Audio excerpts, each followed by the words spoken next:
Hey, good evening, everybody. It's Tom Sanford here with the Land Trust. It is 6:30. We're going to let a few more people roll into this meeting that are still coming. So we'll let folks read these birthday greetings, and then we'll get started in just about 2 or 3 minutes. All right, so glad everyone's with us.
All right, so let's go ahead and get started here. So, thank you, Rebecca. So hello, everyone. My name is Tom Sanford, and I'm the Executive Director with North Olympic Land Trust. It is so exciting to be here tonight with all of you and really to be just celebrating an amazing run, 30 years of land conservation. I guess for organizations that say they're going to be around forever, it's just a flash in the pan. We're just getting started, but it is exciting milestone. It has been really great to watch the birthday wishes come through and really reviewing those, and I'm glad we were able to share many of them with you tonight. You know, every day, it is a true honor to work with each of you on behalf of this place. It's a pretty crazy world out there right now, and being around the positivity and the amazing things of this community just gives so much joy. In the heart of that, I really want to start off by honoring and acknowledging the tribes of the peninsula, the Sklallam, the Makah, the Quileute, for millennia have really been the quintessential passionate stewards of this landscape. They have been, they are, and it is really with great pride that we have the opportunity to work side by side with these folks on a day-to-day basis. That is a true honor. In that same spirit of thankfulness, I want to make sure to honor that there are 11 board members that helped found this organization 30 years ago, 86 community members who have served on the Land Trust Board over the last 30 years, and then another 39 that have served on the Friends of the Fields Board before our two organizations merged in 2010. So collectively, just a huge amount of volunteer passion and dedication, not to mention the thousands of people who have been involved over these 30 years of Land Trust, from committee members to stewardship volunteers and participants at events, picnics, 20 years of the Clallam County Farm Year that's had a farm tour, which has had as many as a couple thousand people attend each year. It's really something fantastic. I also, of course, really want to give special thanks to those who also contribute with their finances. It is really, this organization is an extension of this community. We only exist because of the financial support We might get some large state or federal grant to go out and protect a big piece of property, but to actually make the organization happen, to get the things done on behalf of this community, it is large majority, due to the really fabulous generosity of this group of people. We are your land trust. We are of this community, and it's only through the power of this place that it's possible. With that, I did want to give some thanks to our community sponsors, our business sponsors, who have really make these kinds of events possible and have stuck with us through this kind of crazy year. That includes the Jamestown S'Klallam Tribe, Country Air, the customers of Sunny Farms and their Roundup program, Sound Community Bank, Ennis Arbor Farm, Jim and Robbie Mantooth, as well as Natural Systems Design. So as we move forward this evening, there's really just one Zoom tip I want to share with folks. At the bottom of your screen, you'll see there's a chat button, and that's really there. Unfortunately, tonight it's not well set up for us to do a lot of back and forth and interaction, but we do want to hear people's thoughts about presentations, questions you'd like for us to think through more. And if you'd like to do that, you can just click on that chat button and type in some thoughts, and we're recording everything that's coming through, so we can be sure to follow up and make sure we're hearing what folks have to say. So here's the game plan for tonight. We're going to really start by looking back at 30 years. We're going to, part of that is really going to be through the process of having a little chat with one of the core founders of this organization, Gary Colley, who we're super honored to present tonight with an award. We also are then going to share a little bit, or I will, about some recent and current land trust efforts that are going on in this community. And then we're going to pivot and we're going to look forward towards the next 30 years. And I'm really excited to have a presenter with us tonight, Matt Stevenson, who is a digital mapping specialist who's just been diving into the best available science around to create these visuals that help us really better understand together the expected impacts of climate change right here on the Olympic Peninsula. And we're in the process of working with Jefferson Land Trust, where we're going to use this information for some strategies that we're just starting to develop, and there'll be more dialogue about that later than tonight. But we are excited to get out and share with all of you just some really nice visualizations so we can understand more about what's going to be going on over the next 30 years in this landscape we get to work in. So with that, to kick this evening off, I did want to share with you all a short 6-minute video that videographer John Gussman has created as part of celebrating 30 years of land conservation, and has made to share with all of you.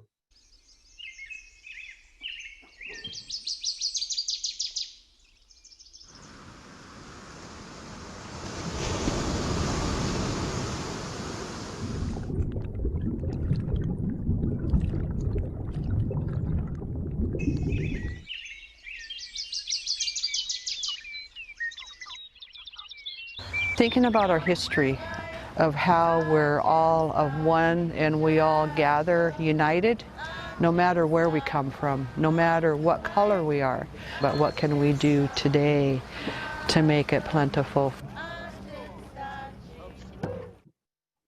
Since 1990, the North Olympic Land Trust has worked on behalf of the North Olympic Peninsula community to conserve this place we love. We know that by conserving land for farms, fish, and forests, it will pay direct dividends back to our own quality of life. In our first 30 years, the Land Trust has permanently protected over 3,500 acres, including over 670 acres of local farmland, 13 river miles of quality stream and river habitat, and 1,865 acres of forest lands, including over 460 acres of working forests. As we move into the next 30 years, together we will face emerging challenges. Our stewardship of this place we love can help us maintain and restore a healthy environment, economy, and culture. Since the 1850s, much of our area has been defined by our farms.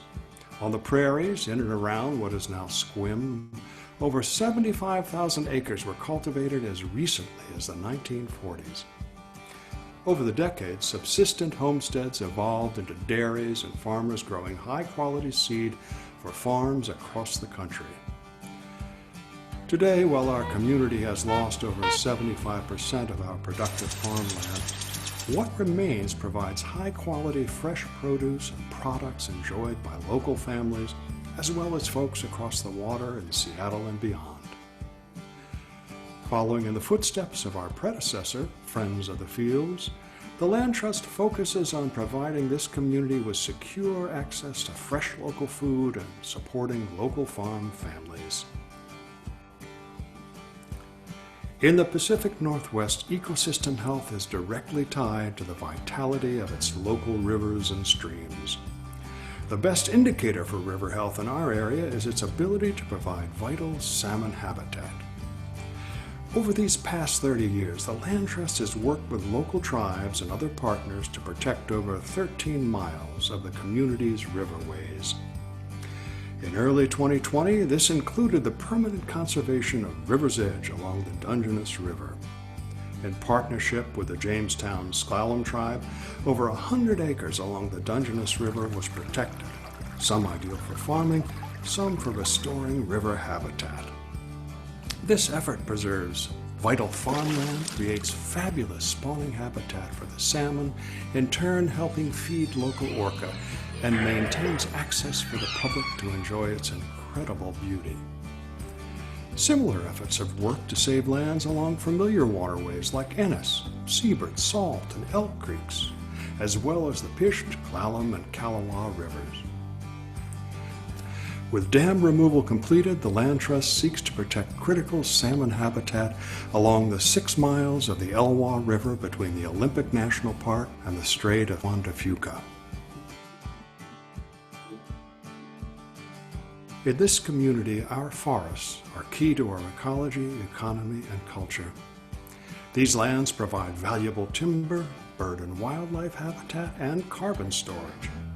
In addition, places like the Land Trust's Lyre Conservation Area west of Port Angeles allows visitors to refresh in nature in a beautiful forest and stunning shoreline. The Elk Creek Conservation Area, just outside of Forks, gives locals a peaceful streamside walk minutes from the center of town. Over the past 30 years, our community has experienced significant change. Steadfast, the Land Trust has been there to help conserve places that matter to us most. As we look forward, we know significant changes are ahead, some that we know and others beyond what we can imagine. The Land Trust remains committed to being a permanent fixture in this community, helping us move forward as our best selves to maintain and restore the things we love most about our home. Luckily, we have a community that is passionate about our homes and has proved itself willing to invest their time and money while sharing their stories and passions as ambassadors on behalf of this place. Share your love for where you live. Learn more and support your local land trust at NorthOlympicLandTrust.org.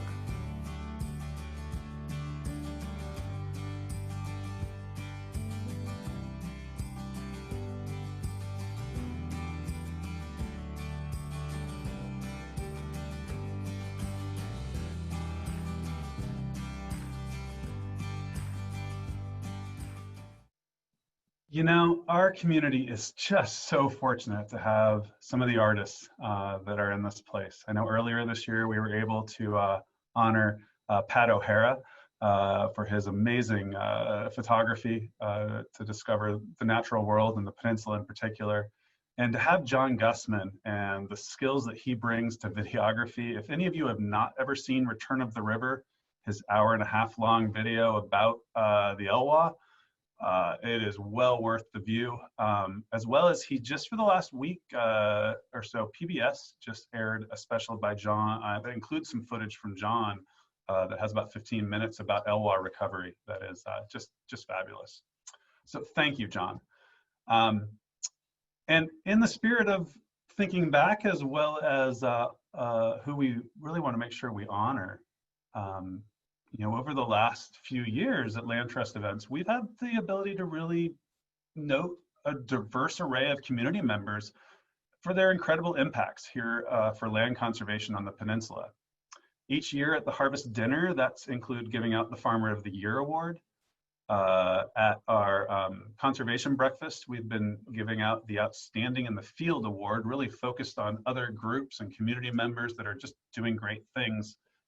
And then at these annual meetings, our birthday party this year, we take a moment to look internally and honor those who have really helped make the Land Trust who it is and what it was. And past recipients of this Gary Colley Legacy Award have been, first off, John Willits.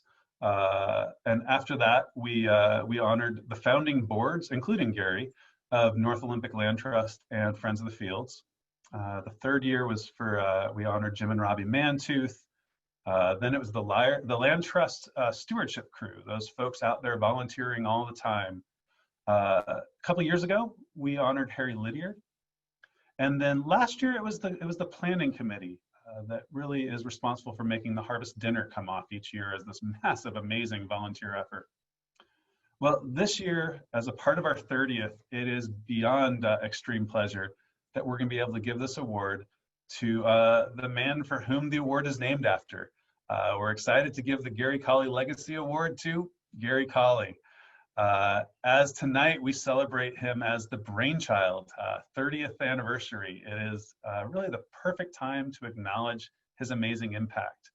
It's in recognition of his vital role in laying the foundation of the Land Trust and his many years of service as an outstanding board member, legal advisor, conservationist, and community builder.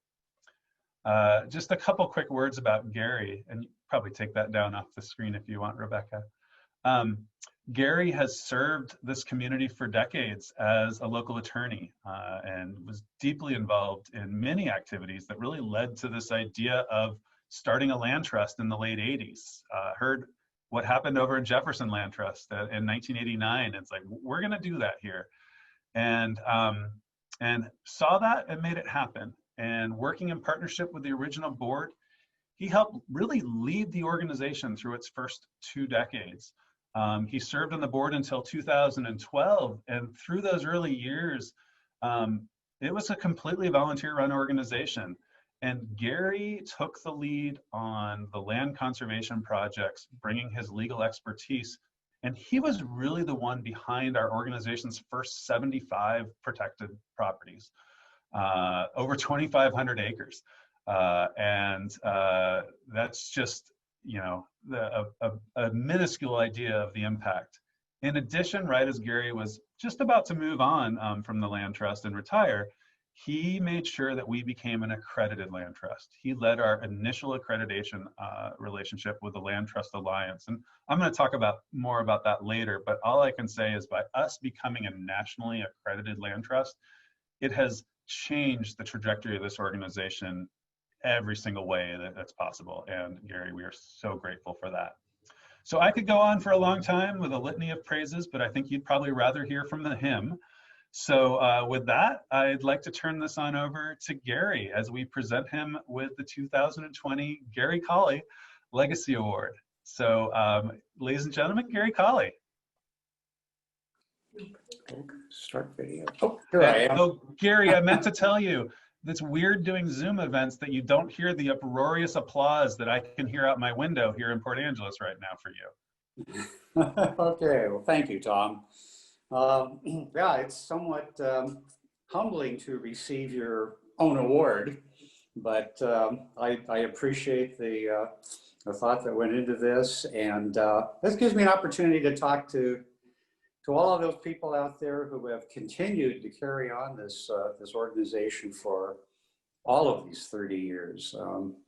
And so Tom has asked me to talk a bit about not only, how did this whole thing come about and kind of some of the history of it, but also why, why did I personally decide this organization was a good one to get involved with and to stick with for so many years. And I guess you need to know a little bit about myself, and that is I am probably most comfortable outdoors. I love the outdoors. My father was a forester. I grew up living on small farms and in timberland with creeks and beaver ponds, and I just love being outdoors. So moving to the Olympic Peninsula was a perfect location. I mean, it had mountains and trails and streams and lakes and the straits. Not that I knew anything about land trusts, but I just liked outdoors. So I liked camping and hiking and fishing. I enjoyed all of that stuff, but I really didn't know about land trusts. So after we moved to Port Angeles, and I kind of got myself established and could figure out volunteer things to do. The most outdoor thing I could figure out to get involved with was the Clallam County Parks Board. So I joined that Parks Board, and we set policies and looked at improvements and whatever we could do. But periodically, the people would come to the then Director of Parks and Recreation, Craig Jacob, and would say, gee, I've got a piece of property I really like. This is something I think the rest of the Clallam County residents would enjoy. Can you take this property or buy this property and turn it into a park? Well, Craig, with park budgets being what they were, said, well, we really can't afford to do that very well. So what else can we do? Well, Craig would get a lot of literature of being a park and recreation director. So one time at one of our meetings, he said, well, there's these organizations called land trusts. And they could probably take care of some of these public requests to take on land and preserve it. It could be open to the public or not, but it would save some of these really special places. So he invited, I think it was somebody from the Trust for Public Lands. I don't think it was actually from a land trust, but a person came over from Seattle. We put out an announcement from the Parks Board, and we met in Port Angeles. I think most of our Park Board members were there, plus several community members showed up. And we learned all about land trusts. And after the meeting was over with, several members of the audience got together and decided it sounded like a worthwhile process. So then the question was, well, so now what do we do? Well, as with almost anything, there was a book, How to Start a Land Trust. So we got the book and we set some meeting dates to go through it. We had a little bit of a model to follow because Jefferson County just the year before started their own land trust, the Jefferson Land Trust. So we could contact them to kind of see what they did. So we got started. We sat down and had to do the paperwork. You need to incorporate as a nonprofit and figure out bylaws, and if you're going to have members.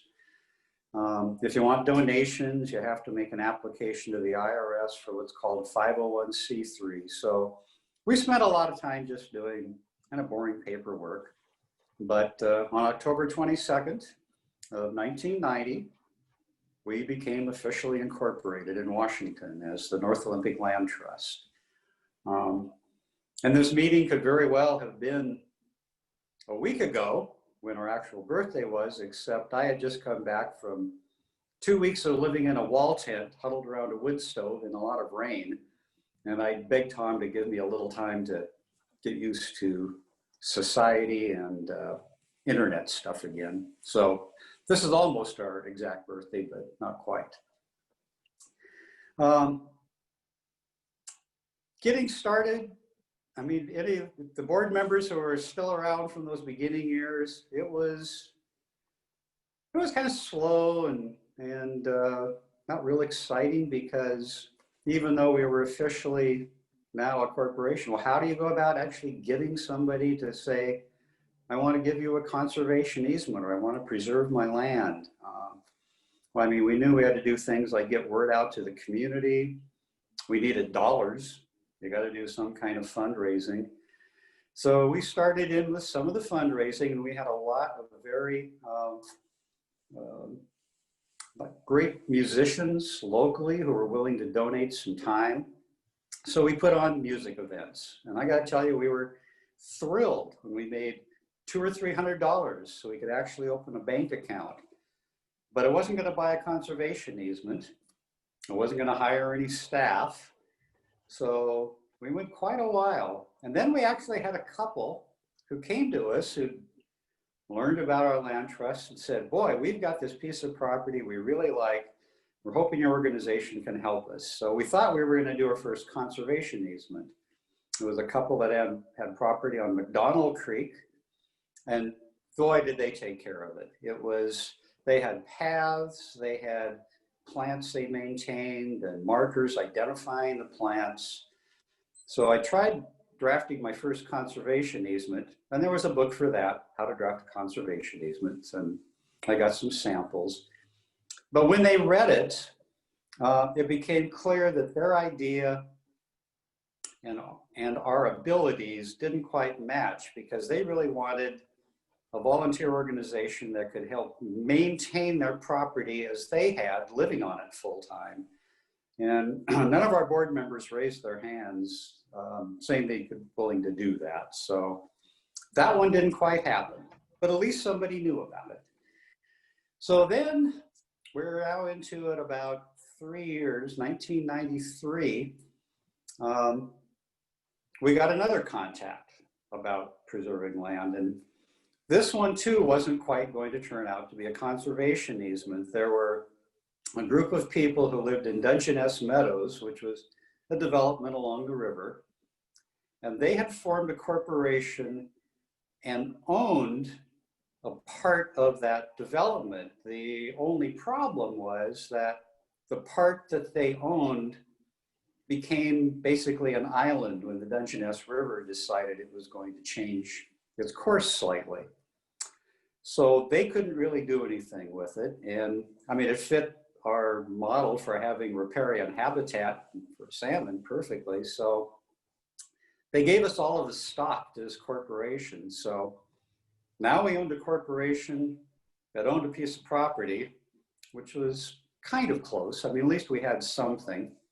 Over time, we eventually turned that for-profit into a non-profit, and then transferred it to the land trust. So now the land trust owned property.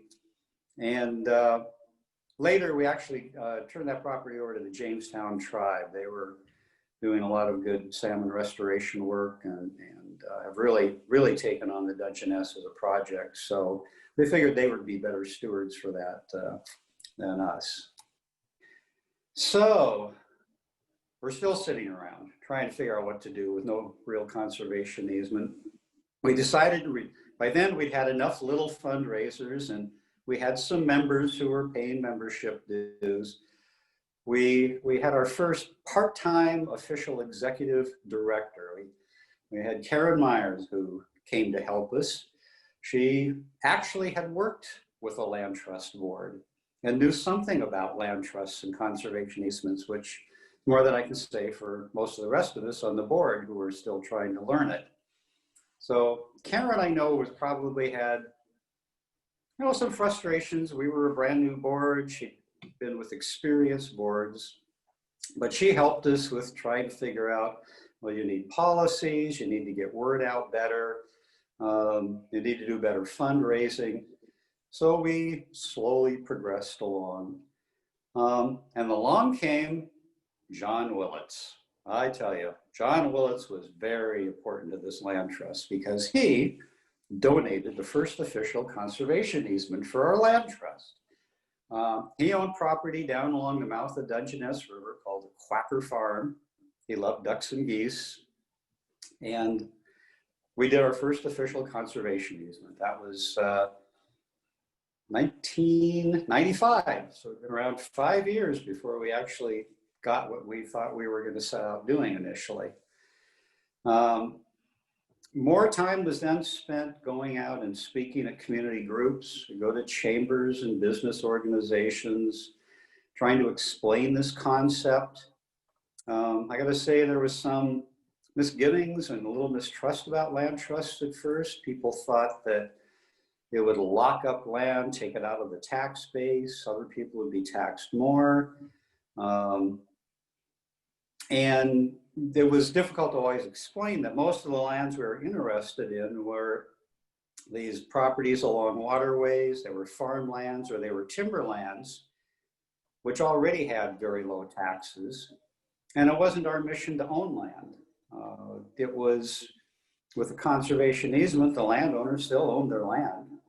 They just entered into an agreement not to have it further developed and to continue using it either as farmland or some kind of timberland. So I think the word kind of got out, we got more accepted. And then another major event came along. The federal government was really interested in seeing that, salmon habitat was restored. So money came to Washington, to the Salmon Recovery Funding Board. And we had a local person, Steve Theringer, who happened to be involved with that board. So we started making applications to actually get money to buy conservation easements in riparian habitats. And we started getting grants. And now you could give the landowner money for their easement, and you'd have this permanently protected land. Seaver Creek got a lot of it, some I think on the Dungeness. But we still needed more funding. So we had a couple of board members who decided to start a major annual fundraiser. That's Jim and Robbie Mantooth. They owned Ennis Arbor Farm. They had a conservation easement on their farm, and they decided to create Streamfest. It started out as a one-day event. We had multiple organizations come set up their tents, invited the public. There was food available and music, and people could contribute. Jim and Robbie worked tirelessly on that Streamfest. As soon as one ended, they strategized for what to do better the next time. Eventually, I think it was in, I wrote down 2007, it turned into a 2-day event. That went on for many years and got a lot of people in the community well acquainted with the land trust and its mission, and brought other organizations in. Tom mentioned the Friends of the Field, another major event for our land trust. Friends of the Field have been around for a long time. They were totally dedicated and focused to saving farmland, particularly in the Dungeness Valley, where it was slowly getting eroded and less farmers could make it. There were more developments going in. They were really good at fundraising, and they could find farmers who wanted to see their farms preserved. So when Friends of the Field would find a farm that the farmer wanted to preserve, but couldn't afford to just donate an easement, they would raise the money and find donors to buy the easement. And because they were not a land trust, they would come to us to create the easement. And then they would use those funds to buy it. Well, after doing that for a couple of farms, it became obvious that the best thing we should do is just join forces. They had a lot of enthusiastic members, an enthusiastic board, and a lot of skills and contacts. So we went through the long process of merging. We ended up keeping the name North Olympic Land Trust as the basic organization, but we merged the boards. We had a lot of people from the Friends of the Field Board become board members on the Land Trust, and we made a real effort as part of North Olympic Land Trust to say funds raised for farms would stay segregated for farms. And so that's why we have annual dinners to raise funds for more farmland. It has worked out really well. Anytime you merge organizations, everybody's a little kind of nervous about how it's going to work. But I got to say, this worked really well. And we have both organizations have benefited tremendously from that process. Well, then, as we grew and we got more and more easements, it was clear that being a mostly all volunteer organization could not really ratchet up to the next step without a full-time staff person who really knew land trust. So we decided in 2008 we should make the leap and hire a first full-time executive director. We did a big search nationally, and we were fortunate to come across a young man called Greg Good, who was working with the land trust in Colorado.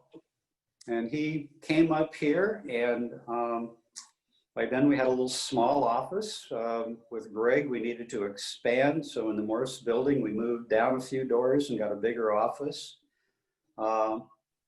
That was a major boost for us. Now we had, instead of once a month, the board members meeting and volunteers trying to do things, we had an official person who could devote their full time to growing the organization, getting out in the community, helping organize fundraisers, and starting to establish more things like policies and procedures to kind of keep on track. Because what we were finding 30 years ago, land trusts were just, they were kind of on the cusp of a real booming development nationwide.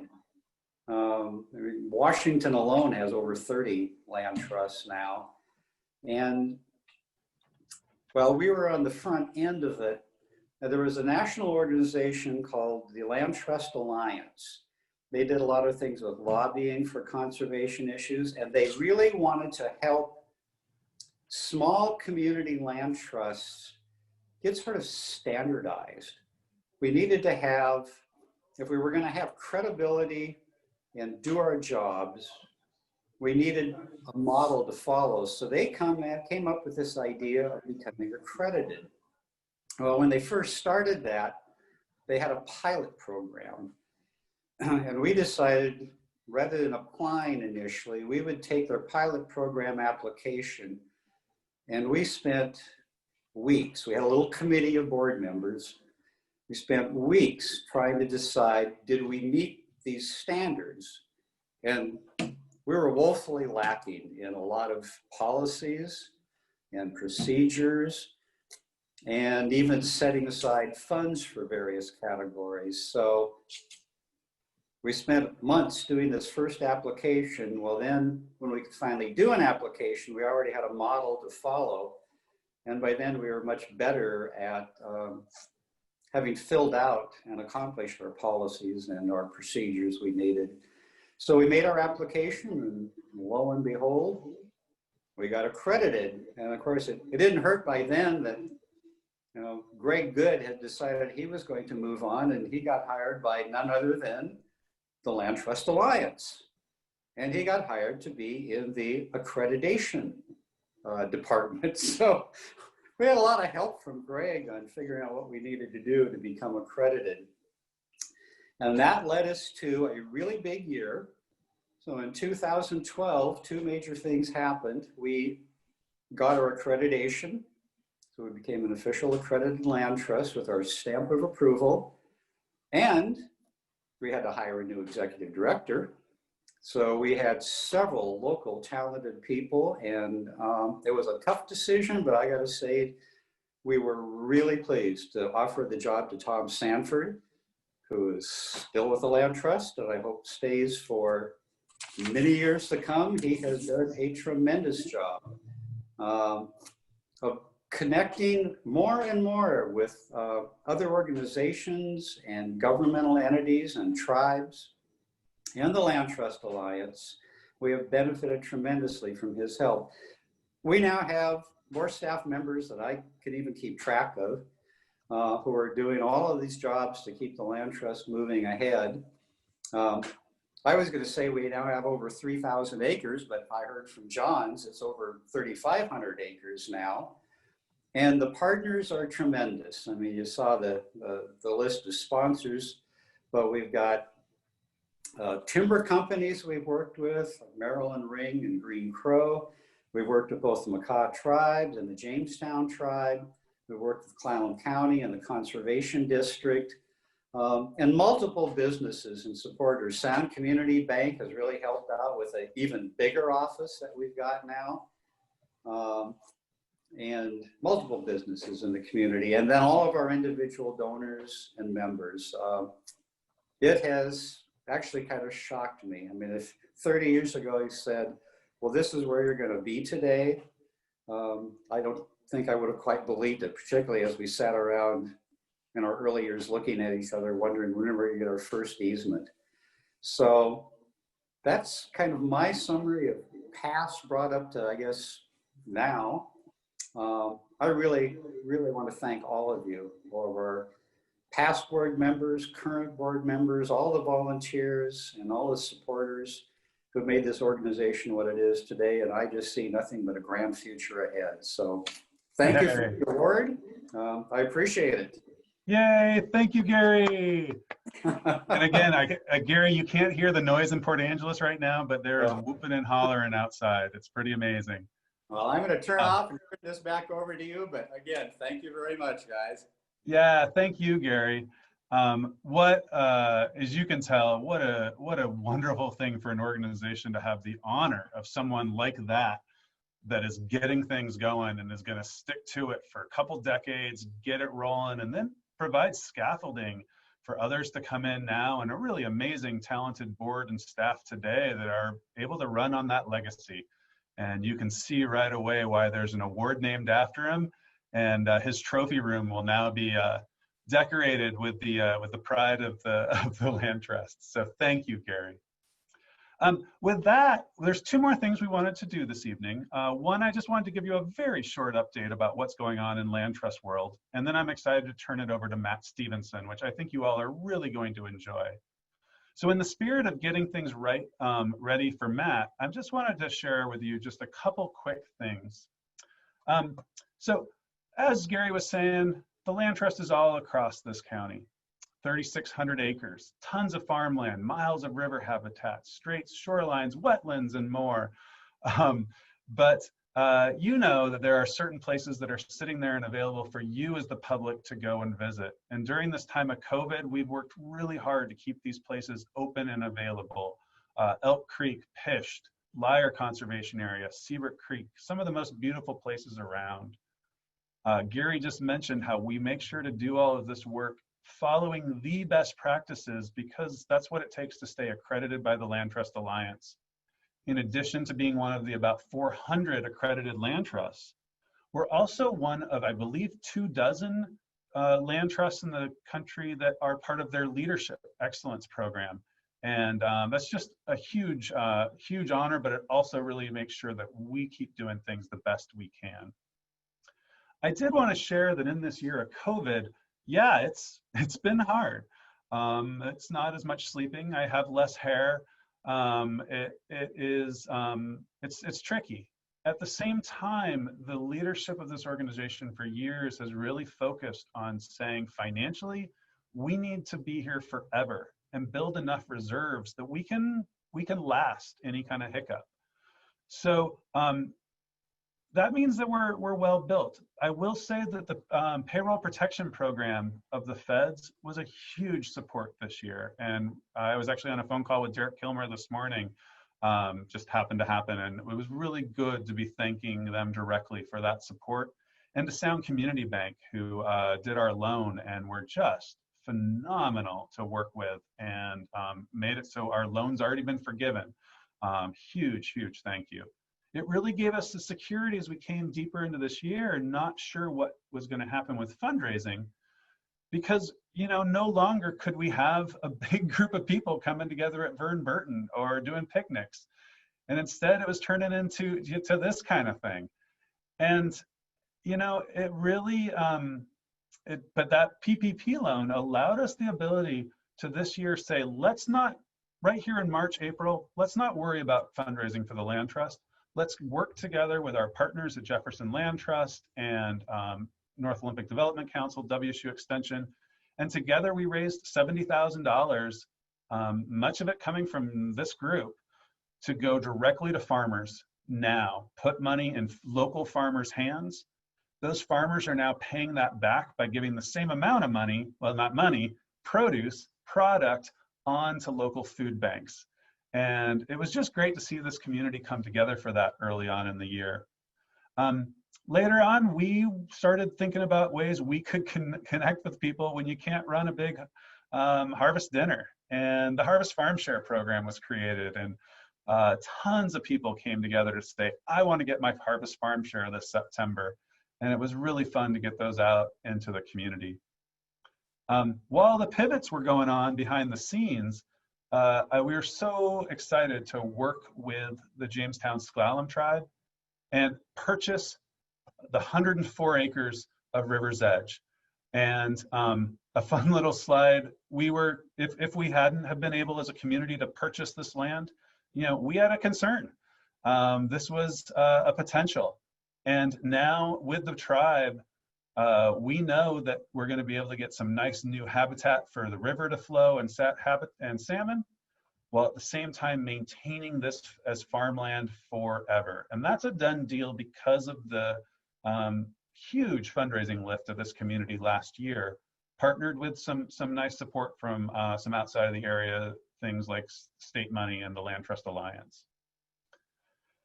Also pleased to announce, many of you have heard that we have purchased our newest conservation area. It is out at Clallam River, right behind the town of Clallam Bay, where this almost a mile of the Clallam River is now permanently protected.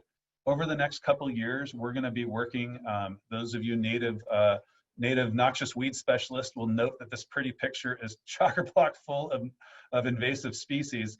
We're going to be really cleaning this area up and helping take care of it, and eventually get it ready to be open to the public with the #1 goal of restoring salmon habitat on what has been deemed as some of the best salmon habitat west of the Elwha River. Fun quick story, late in the year we were contacted and this bench was donated to be put in at the Lyre. Please head down to the Lyre and check out that beautiful thing with that incredible view, donated by the amazing 101-year-old community resident Winifred Mays, in honor of her recently deceased younger sister, Lois Schaefer. And it was a real pleasure to go out there with Winnie about a month ago and check out this incredible new addition to the Lyre Conservation Area. So I want to encourage folks to get down there. So let me turn ahead. What you can expect in the next year: significant efforts. We already talked about restoring on the Clallam River, along the Elwha, Hoko, Ennis Creek. Also with some additional funding from the county and some new things coming through from the state, we're really looking to increase the pace of farmland conservation. And I don't really see any reason why the pace so far of conserved about 20 farms in the last 20 years, I think that can double. But we need to get cranking, and I have a little concerns that the real estate market is picking up and the prices are starting to rise. But let's see what we can do and keep this thing going. We have our fingers crossed that we're going to be, I don't know, we're not going to do anything big in person until maybe a summer picnic, but stay tuned. I really hope we're able to announce some stuff, but we are planning on getting people out together soon in very small groups. And be able to see the land. Also, we still have volunteer opportunities. Our socially distanced stewardship crew is out working on the land. There's great opportunities to support in our office, as well as on committees and other opportunities. So just let us know and we'll help you find the right volunteer work. The final thing I wanted to share then is, before we pass this over to Matt, is that, let me click the right button, is that we've been in the midst of doing two really great projects over the last year that are just now rolling out with Jefferson Land Trust. One, you should expect to be seeing news about here in January, is an economic impact analysis that we did with them, as well as the Trust for Public Land, which is really trying to understand from an economic perspective, what does the public lands and the conserved lands and the conserved working lands on the Olympic Peninsula and things like the Olympic Discovery Trail, what is their excuse me, what is their economic benefit to the community? The second study, which we're about to get a sneak peek of, is a study about climate change, and really making sure that we have a really solid, scientifically based understanding of the changes expected in the years ahead, and then a strategy of how a land trust can help build community and conserve land to make sure that this place stays the amazing place to live that it is.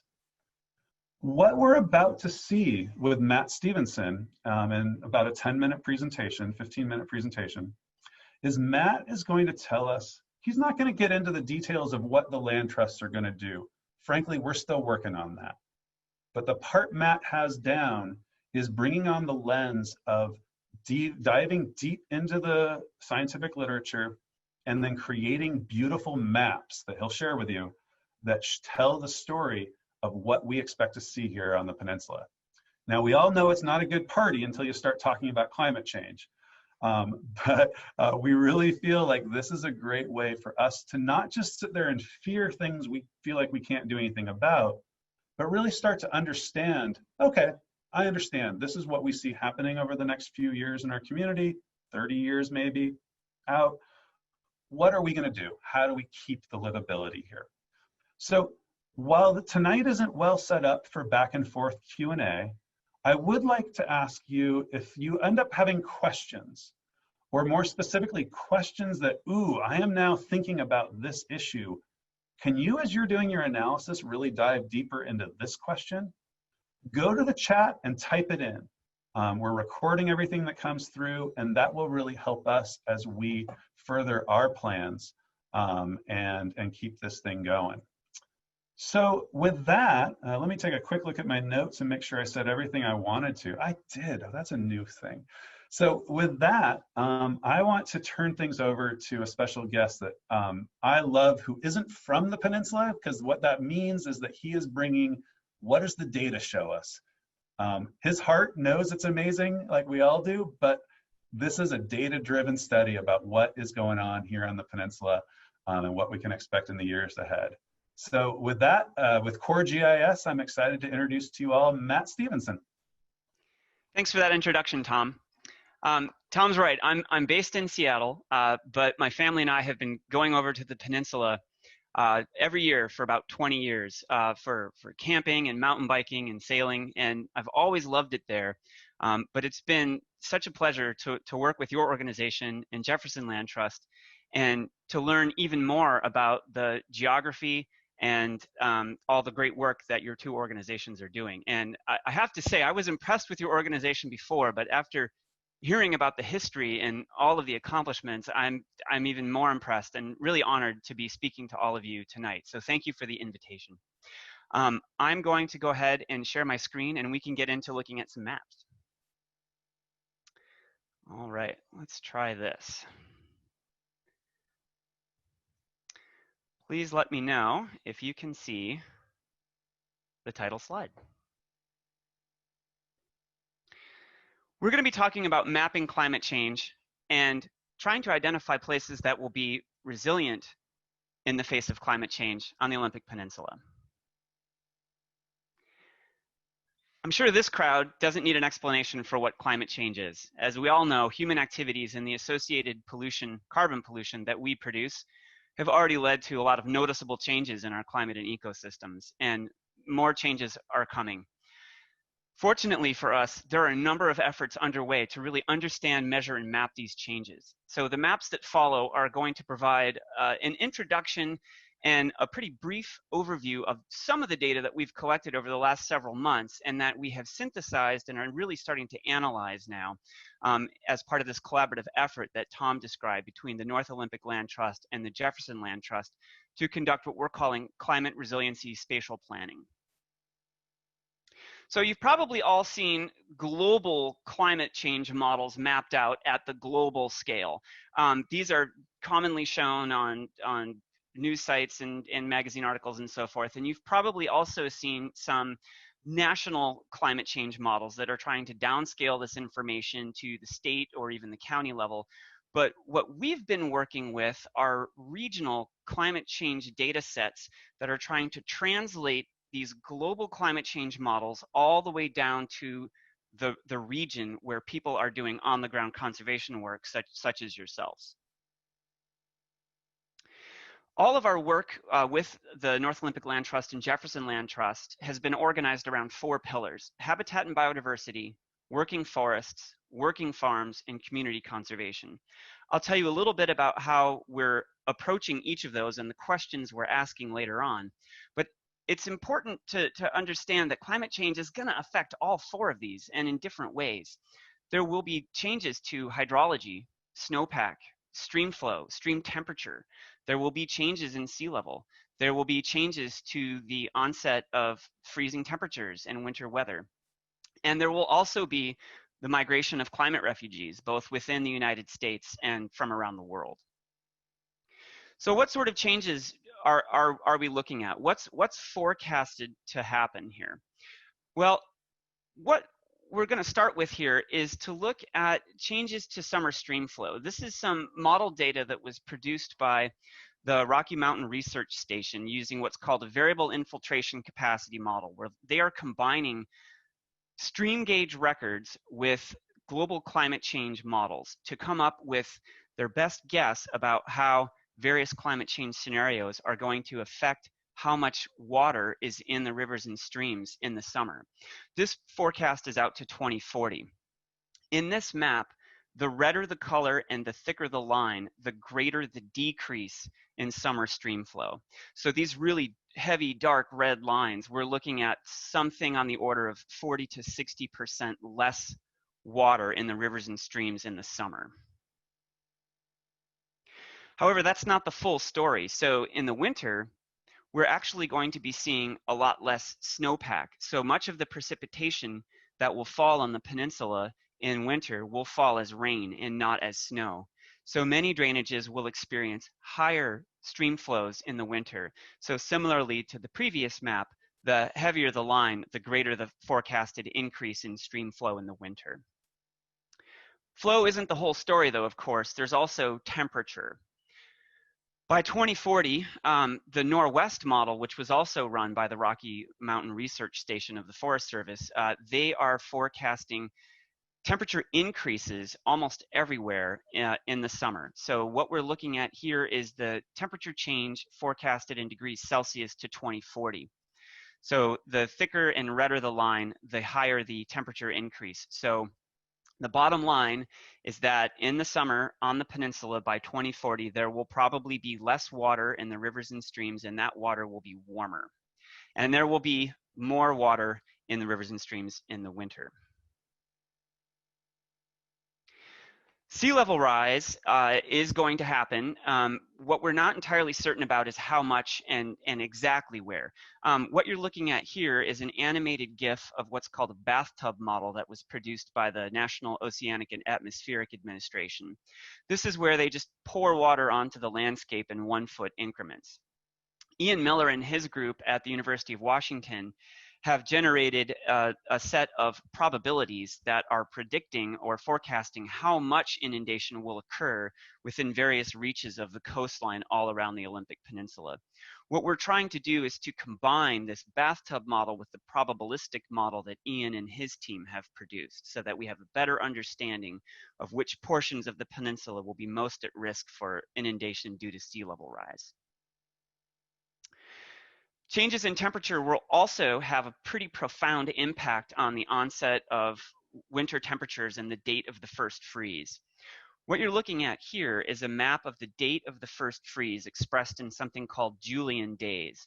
So a Julian day is just numbering the calendars sequentially, starting with 1 on January 1st and running out to 365. So what we're looking at here in blue, the earliest date of freeze is day 268, which is September 25th. And the latest date on this map in red, day 340, is December 6th. So it makes sense where the center of the Olympic Mountains at the highest elevations is going to freeze first, and then the lowest coastal elevations will freeze last, if at all. This is the forecast for the date of freeze 2071 to 2090 using a relative concentration pathway 8.5, which is a high emissions scenario that's used in a lot of the forecasted data that's been made publicly available. This is a pretty big change. What we're seeing here is that the onset of freeze, the first date, is still fairly early for the very highest elevations, but it has gotten significantly later all over the place on the rest of the peninsula. And that's going to have all sorts of impacts for ecosystems, for agriculture, for recreation, for insect infestations, and on and on. And then there's also the question of climate migration and climate refugees, or as I've been thinking about it these past few months, here comes everyone. There was a really profound and somewhat unsettling study that was conducted by ProPublica and published in the New York Times about the various drivers that are going to be pushing people out of the places they're in now and pulling them towards places that will be a little more habitable in the future. Heat is one of the big ones. It's probably one of the largest drivers. This map is showing us how many weeks per year a county will be above 95 degrees Fahrenheit. My parents live in Maricopa County, Arizona, and I talked to them 3 days ago, and it had just dropped below 100 degrees for the first time in weeks. And so what they're looking at here in parts of the desert Southwest, half the year, the temperature will be above 95 degrees. Fires. We were all inhaling smoke for several weeks from the fires that were occurring all up and down the West Coast. That is probably going to continue, and it's probably going to intensify. I have another family member who lives in Santa Rosa and has had 3 fires come up almost to his backyard fence in the past 5 years. And he's been looking at property in the Pacific Northwest because this is what happens when you're dealing with that sort of situation. And we can all imagine how stressful and terrifying that would be to experience one time. But if you've experienced that multiple times, it won't take very much before you start to think about going to a place that's less susceptible to this kind of destruction. And then this is a map that needs a little bit of unpacking. This is a map that is showing days with something that's called wet bulb temperature. Honestly, I had never heard of this term prior to reading this article, but what that means is temperatures and humidity combined that make it difficult for the human body to cool itself down. So in a place like Louisiana, which I think is being hit by its 3rd or 4th hurricane this season right now, when Hurricane Laura took out the power in Louisiana, people were unable to run their air conditioning, and this poor woman collapsed in a parking lot and was carried to safety by some onlookers. And this sort of thing is going to be happening more and more frequently throughout the Southeast and the Gulf Coast. And when you combine all of these climate stressors that are headed our way, heat, wet bulb temperatures, lots of others that I didn't show you, like farm crop yields, there are a lot of places, a lot of counties in the South, Southeast, and desert Southwest that are facing all sorts of pressures. And when you scroll all the way down this list, eventually you don't really see so many stressors. And guess who's here near the bottom of the list? Clallam County, Washington, and Jefferson County, Washington. So there probably will be some new neighbors moving to your part of the world. We can't say for certain how many people that will be, but we can say with some certainty that there will be some. So what can we do about this? It's all pretty scary and intimidating, these changes that are coming. But as Tom alluded to, we're actually pretty lucky that we have this information in hand right now. We have the ability to gather this information because it's publicly available. We can understand that data about the coming changes, and then we can synthesize it with other information that we've gathered and developed ourselves. We can use that information to analyze what it might mean for the movement of species, ecosystems, where human communities should or should maybe not be locating new developments. And we can use that information to come up with priorities for where actions might have the biggest positive impact in the future. And then finally, planning, implementing, and adapting as new information becomes available. So how are we doing that? Well, this is some of the information that we're going to be using across all 4 of the pillars.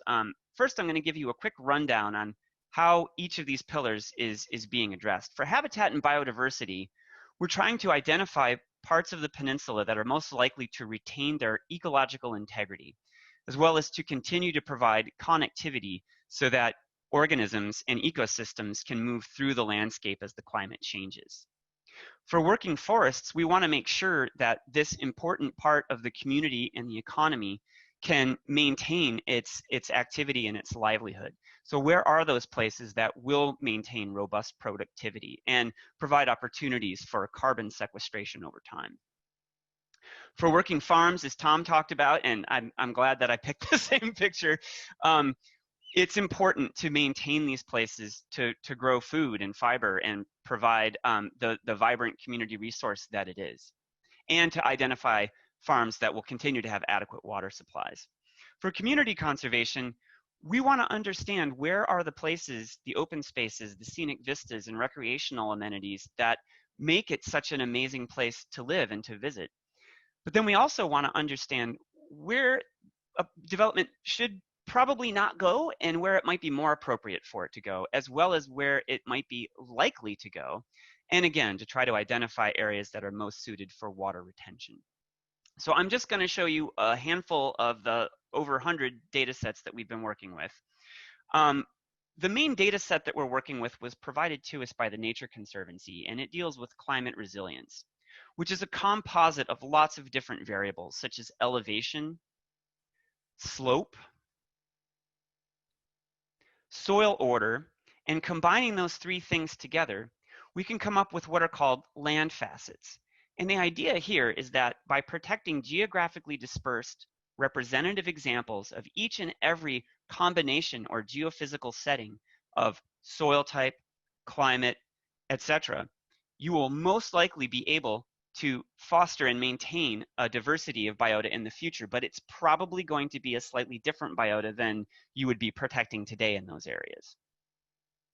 When you combine land facets with topoclimatic diversity, what you're able to see is where are there places that are more likely to act as refugia under climate change scenarios. And when you combine those 2 with landscape permeability, which is how easy or difficult is it for organisms to move through the landscape over short time frames and long time frames, what you end up with is a measurement of resilience. So this map here is showing us those portions of the peninsula that are most likely to retain their resilience to climate change. The blue areas here are in the second possible highest resilience category that you can have. And you're very fortunate that a huge chunk of your service area, as well as Jefferson Land Trust service area, is covered by these highly resilient areas.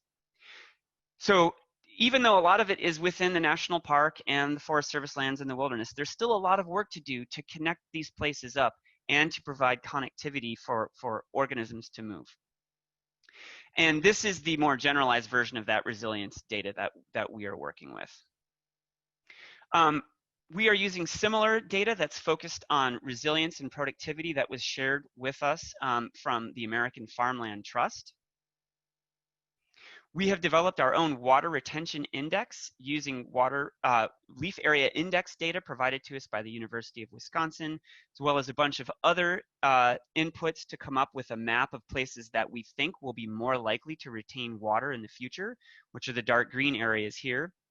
And we're also taking a really careful look at zoning in both counties, the distribution of current development, and we're in the process of finalizing a model that will show us the likelihood of development occurring in specific places into the future under a range of scenarios. So our next steps are to complete all of the analyses that we have going across all 4 of the pillars that we talked about and come up with a set of potential opportunities with some potential priorities for the 2 organizations to focus on for each of those 4 pillars.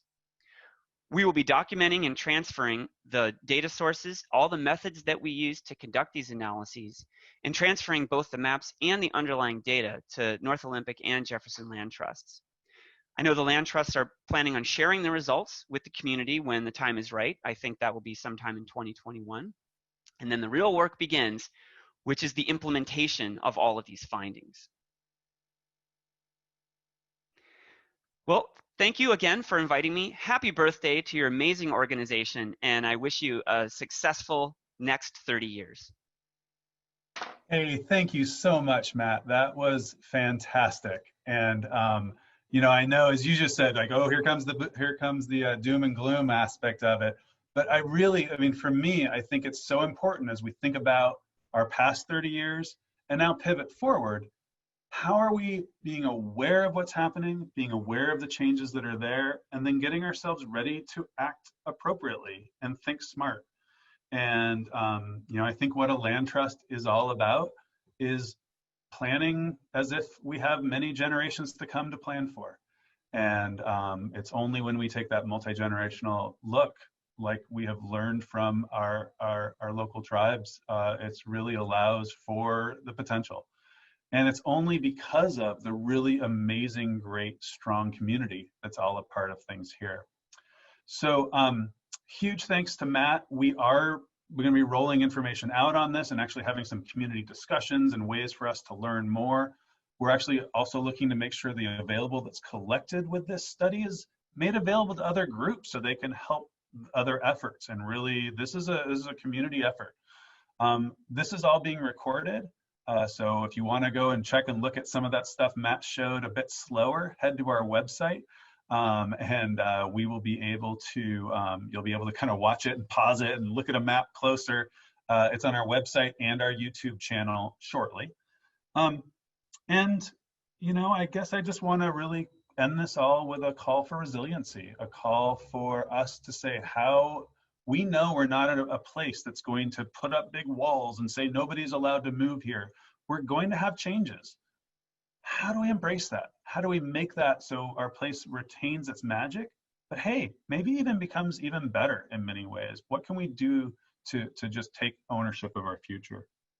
I'd like to give a huge thanks to Gary, to Matt, to Amanda Navarra, who've been working behind the scenes along with Rebecca, and then of course always the rest of the Land Trust staff and board. This is a team effort, and it is just a daily honor to be a part of it all. We always at our annual meeting are careful not to do a big fundraising push. That's what other times are for. But I'd be remiss not to point out that if you're looking to be charitable this holiday season, head to the Land Trust webpage, and you can give a gift of conservation, a gift to the Land Trust that then we'll send in someone else's honor, and we'll send them a nice card and a note or however you want us to, and share your generosity that you're helping this community in honor of others. And I'd also be remiss not to point out the change in IRS rules that even if you don't itemize, you can itemize up to $300 per individual, $600 per couple. So enough about that. Thank you so much. Like I said, you all are the best. I wish we were in person. I feel like there are a lot of hugs and high fives that are owed all around. Congratulations to everyone who's made this 30 years possible. And as someone said earlier, here's to another 70, or hey, here's to the rest of perpetuity. It is proud to be a part of this place. So thank you, and good night, everybody.